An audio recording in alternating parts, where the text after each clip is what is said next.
Smash the lamb.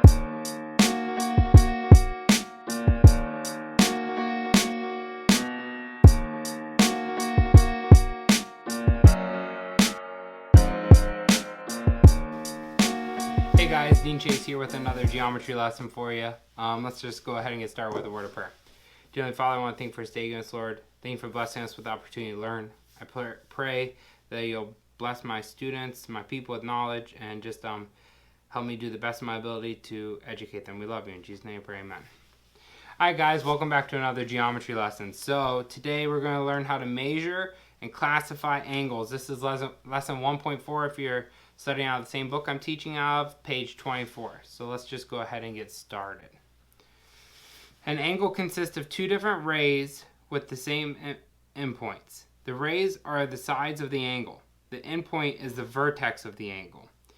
The angle with sides AB, ray AB and ray AC can be named angle BAC, CAB, or angle A. If you're using the three letters, you need to make sure the center letter is going to be the vertex of that angle.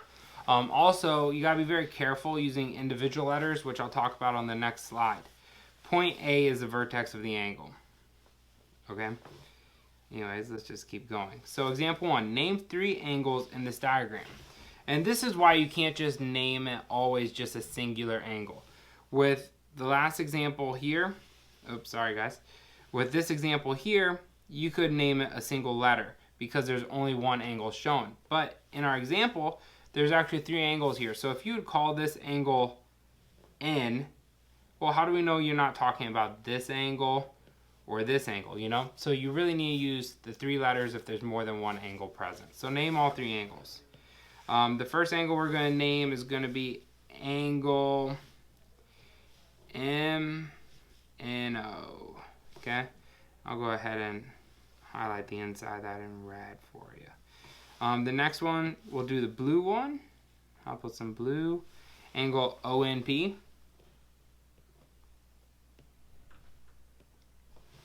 And then lastly, we have our big outside angle, which we could just call angle MNP. MNP. Pretty simple naming angles, nothing to stress about. Yeah, let's just keep going. So now we're going to learn how to measure angles using a protractor. A protractor can be used to approximate the measure of an angle.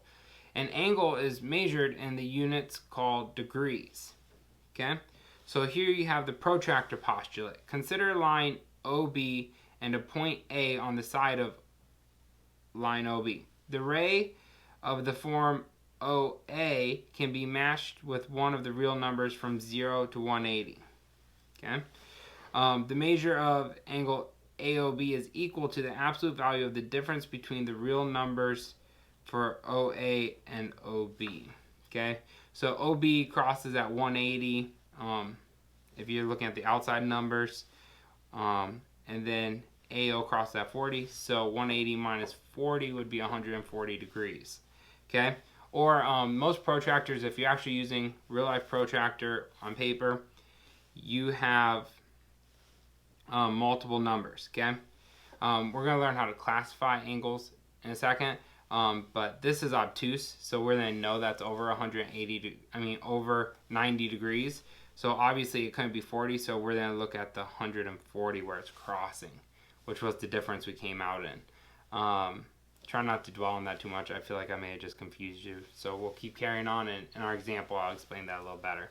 Classifying angles. Angles can be classified as acute, right, obtuse, and straight, as shown below. An acute angle measures from 0 to less than 90 degrees. Cannot be 90 degrees. It has to be more than 0 and less than 90. Acute. Like tiny little cute things, Acute. Right angles. Right angles only can have one measure, and that is going to be 90 degrees. So if your angle measures 90 degrees, right angle. Obtuse angles measure from 90 degrees to less than 180 degrees. So anything above 90, anything less than 180. So 90.1 to 179.9, obtuse angle, okay? And then you have a straight angle, which only can equal 180 degrees, a flat line. Okay, so use a diagram to find the measure of each angle and classify the angle. So we're going to do this a couple of different ways. The first one we're going to be looking at is DEC.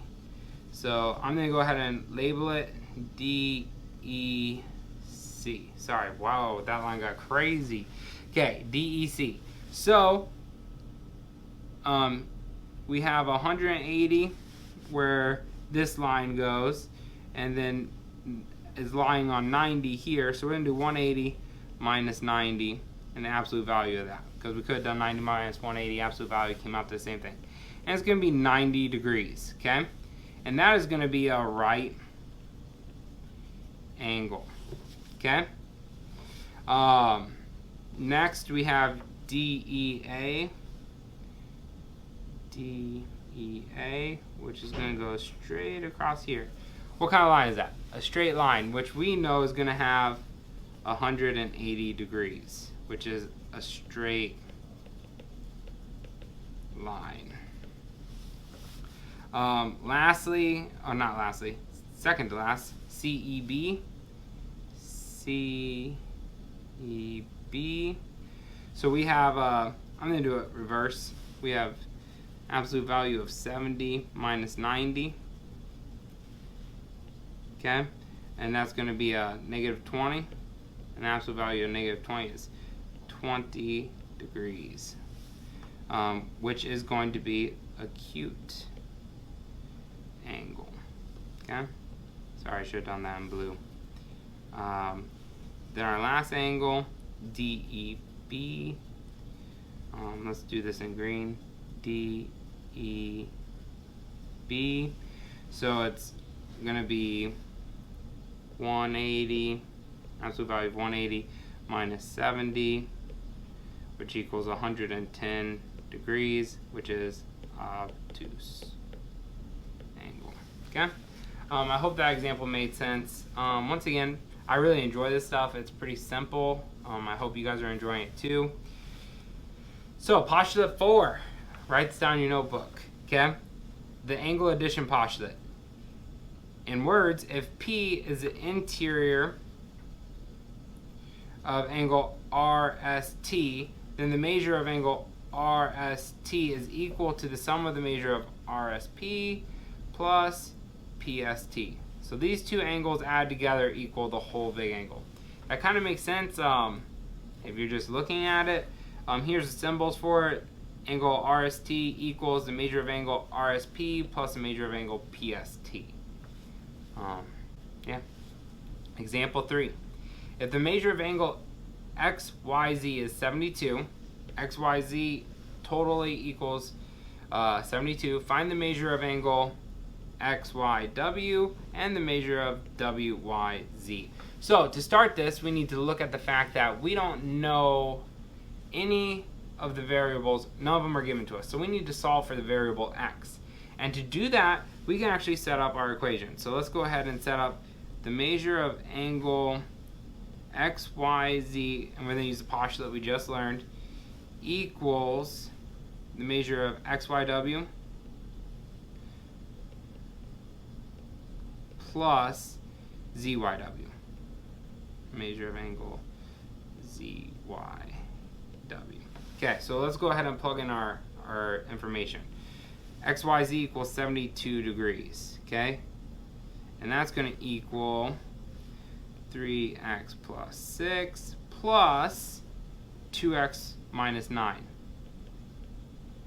Okay? And now we just need to solve this. So we're going to start out by combining our like terms. We have x values and we have our whole numbers, okay? So we're going to put 72 equals 3x plus 2x is going to give us 5x plus, not plus, sorry, I'm jumping to conclusions. 6 minus 9, or 6 plus minus 9 is going to give you negative 3. So now we're going to add 3 to each side to continue solving this. We're going to come out with 75 equals 5x, and divide each side by 5. x equals 15. Okay? Now, we're not done. We know our x value, which means we could take it and plug it back into our original equations. So we're going to go ahead and do that. I'm going to draw a line around this to block off all this work. We're going to do the measure of angle XYW equals XYW is right here. So we're going to take this and sub in our x value. 3 times 15 plus 6. Okay? Order of operations is important, so let's go ahead and do our multiplication first. The measure of angle XYW equals 45 plus 6. The measure of angle XYW equals 51 degrees. Okay? We might be able to squeeze this next one in underneath this. Okay? Answer. So now we need ZYW. The measure of angle ZYW equals 2 times 15 plus 9. The measure of angle ZYW equals 30 plus 9. Measure of angle ZYW equals 39 degrees. Ah, humbug. Nobody called me out on it. I can't believe you. It's not plus 9. It's going to be minus 9. Hey, we could start from here. Let me just... minus 9. So we have 30 minus 9. So the measure of angle ZYW equals 21. That's an awkward thing about not doing this in class. I was just testing you and none of you called me out on it, but obviously you're not here to do that. So let's just keep going. Congruent angles. Two angles are congruent angles if they have the same measure. In the diagram below, you can say that the measure of angle A is equal to the measure of angle B, or you can say that angle A is congruent to angle B. Okay? Right there, words, symbols, okay? So the figure shows angles formed by the legs of an ironing board. Identify the congruent angles. So let's go ahead and identify the congruent angles first. When you want to label two angles congruent, you just use little angle markers like this. And if they have the same number of angle markers on the angle, that means they're congruent. So angle KJG and angle HGJ are congruent because they have these markers, okay? Let's just go ahead and take the time and write that. We're going to do KJG, angle KJG is congruent to angle HGJ. And then we also have angle GHK. GHK is congruent to angle HKJ. Like I said, these have 2, so they're going to be congruent to each other. These have 1, so they're going to be congruent to each other. Now it says HGI, this angle right here, is 40 degrees. So what is the measure of GJK? GJK. Well, those two angles are going to be congruent, so the measure of angle GJK is going to equal 40 degrees also. Okay? Hope that made sense. Let's just keep going. I think it said I had 5% battery life left, so let's get this done. An angle bisector is a ray that divides an angle into two angles that are congruent. So, just to put a picture to words, you have this angle here, and if you have this line cutting it straight down the middle to where this line and this angle and this angle are congruent, that makes this an angle bisector. Remember, the hash marks mean congruent. So, in the diagram, MN bisects PMQ. And the measure of PMQ is 122 degrees. So they want us to find the measure of PMN. So just this little section right here. This is what they want us to find, this angle measure. Well, to do that's pretty darn simple because we're lucky enough to know that this is the angle bisector, meaning it cuts this whole angle perfectly in half. So if we take 122 and divide it by 2, that's going to give us our answer. So the measure of angle PMN equals 61 degrees. I hope that made sense. Today's lesson I feel like was a fun one. I love this type of geometry. It's pretty simple. I hope it all made sense. Hope you guys are all doing good. If you have any questions, hit me up in the comments. Email me if you're my students, or hit me up on Jupiter. Anyways, guys, good seeing ya. Hope you all doing good. Have fun. Get your homework done. See ya.